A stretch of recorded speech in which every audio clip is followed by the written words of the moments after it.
Druhá svetová vojna sa najčastejšie spája s pozemnými a leteckými bitkami.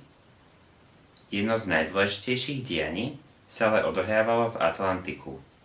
Práve tu nemecké ponorky výrazne ovplyvňovali samotný priebeh vojny.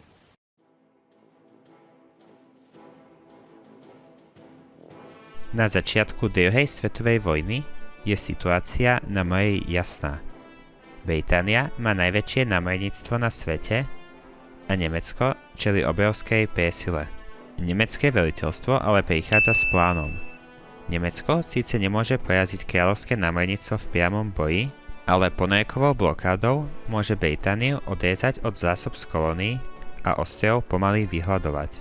Británia bola závislá od lodnej dopravy, ako napríklad dovozom surovín a vojakov z kolónií, potravinami z Kanady a aj materiálnej pomoci zo Spojených štátov.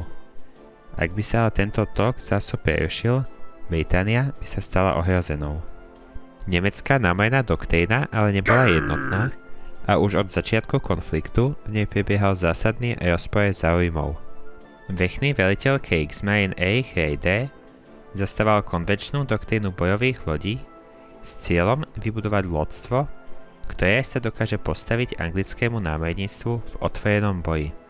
Karel Dönitz, veliteľ ponorkových síl a budúci vrchný veliteľ Kriegsmarine, vedel, že Nemecko nemá šancu súperiť s Britániou a namiesto toho presadzoval asymetrickú vojnu za pomocou U-boatov.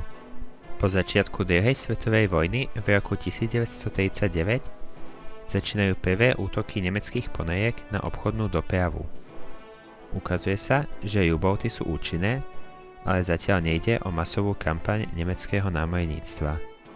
Ponorková vojna zatiaľ nebola spojencami vnímaná ako skutočná hrozba. Všetko sa ale zmenilo, keď Nemci dokázali, že britské námorníctvo nie je v bezpečí ani vo vlastných prístavoch. Ich cieľom sa stala Scapa Flow, hlavná základňa britského lodstva na Orkneyských ostrovoch. Miesto, považované za prakticky nedobytné, chránené mínami, sieťami a plitčinami. V noci z 13. na 14. októbra 1939 sa do základne podarilo preniknúť nemeckej ponorke U-47 velenej Günterom Prynom. V extrémne riskantnej operácii sa dostala priamo do vnútra nepriateľského prístavu. Krátko po polnoci vypelila salvu torpéd na bojovú loď HMS Royal Oak. Royal Oak sa v priebehu niekoľkých minút prevrátila a potopila. Počas útoku zahynulo viac než 800 námorníkov. Ponorka U-47 sa dokázala stiahnuť späť bez odhalenia. Po okupácii Nórska a páde Francúzska v roku 1940 Nemecko získava prístup k atlantickému pobrežiu a zmocňuje sa nových ponorkových základní. Zároveň sa drasticky skracuje trasa nemeckých U-boatov, nakoľko nemusia preplávať cez miesta ako Kielský kanál a Severné more, aby sa dostali do srdca Atlantiku. Práve tu sa začína prvá vlna úspechov. Spojenci ešte nie sú skúsení v boji proti ponorkám, konvoje nie sú dostatočne chránené, letecké krytie je z veľkej časti mimo dosahu a nemecké posádky získavajú skúsenosti. Základom ponorkovej vojny sa stala taktika tzv. Vlčích svoriek. Jedna ponorka konvoj objavila a sledovala, zatiaľ čo ostatné U-boaty boli privolané na útok. K samotnému úderu dochádzalo najčastejšie v noci, priamo na hladine, kde boli ponorky najrýchlejšie. Cieľom nebolo len potopiť nepriateľské lode, ale vyvolať chaos v konvoji a uniknúť skôr, než stihne zasiahnuť eskorta. U-boaty neboli len zbraňou, ale komplexným strojom, v ktorom museli posádky často prežiť týždne a aj mesiace. V prednej časti sa nachádzali torpéda, často aj v rovnakom priestore ako spala posádka. Stred ponorky tvorilo veliteľské centrum s prístrojmi ako periskop, rádiom, hydrofónom a mapami. Zadná časť bola vyhradená strojovni, kde sa nachádzali dieselové motory, elektromotory, batérie a aj torpéda. Každý člen posádky Mal presne určenú úlohu a chyba jedného mohla znamenať smrť všetkých.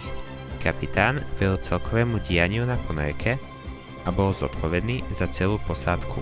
Pod kapitánom stáli dôstojníci, ktorí koordinovali chod celej posádky, rozdielovali úlohy a zabezpečovali, aby boli rozkazy splnené. Navigátor pracoval s mapami, kompasom, odhadmi rýchlosti, času a mal na starosti polohu a kores ponorky. Navigácia bola kľúčová, nakoľko chyba mohla znamenať, že ponorka narazí na pličinu alebo stratí konvoj.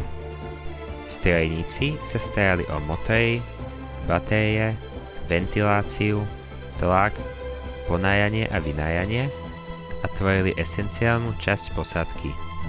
Ďalším nenahraditeľným členom posádky bol hydrofonista. Išlo o zariadenie, ktoré ponorke umožňovalo počúvať okolie bez toho, aby prezriadila svoju polohu. Podľa zvuku lodných skriutiek bolo možné určiť smer, približnú vzdialenosť a identifikovať, o aký typ lode ide. V roku 1942 pre U-boaty nastáva najúspešnejšie obdobie, známe aj ako druhá šťastná doba. Spojené štáty vstúpili do vojny, ale ich pobrežie je prakticky nechránené. Lode v prístavoch sú zároveň pod mestským svetlom ľahko viditeľné a tvoria jednoduché ciele. V tomto bode vyzerá, že nemecká stratégia môže naozaj fungovať, ale onedlho prichádza zlom. Spojenci sa stále zlepšujú v protiponorkovom boji a nemecké straty začínajú rásť. Taktika konvojov sa zlepšuje, spojenci zavádzajú moderné sonáry a letecké krytie sa zväčšuje. Po prelomení nemeckej šifry Enigma sa situácia ešte dramaticky zhoršila a ich straty začali prudko narastať. V rokoch 1944 a 1945 je Atlantik prakticky ovládaný spojencami. Do konca vojny zahynulo približne 30 000 zo 40 000 ponorkárov, čo tvorilo straty približne 75% všetkých posádok. Podľa percentuálnej mierky išlo o službu s najvyššou mierou úmrtnosti zo všetkých oddielov nemeckých síl. U-boaty sa ukázali ako efektívna zbraň, ale nedokázali prelomiť spojeneckú prievahu.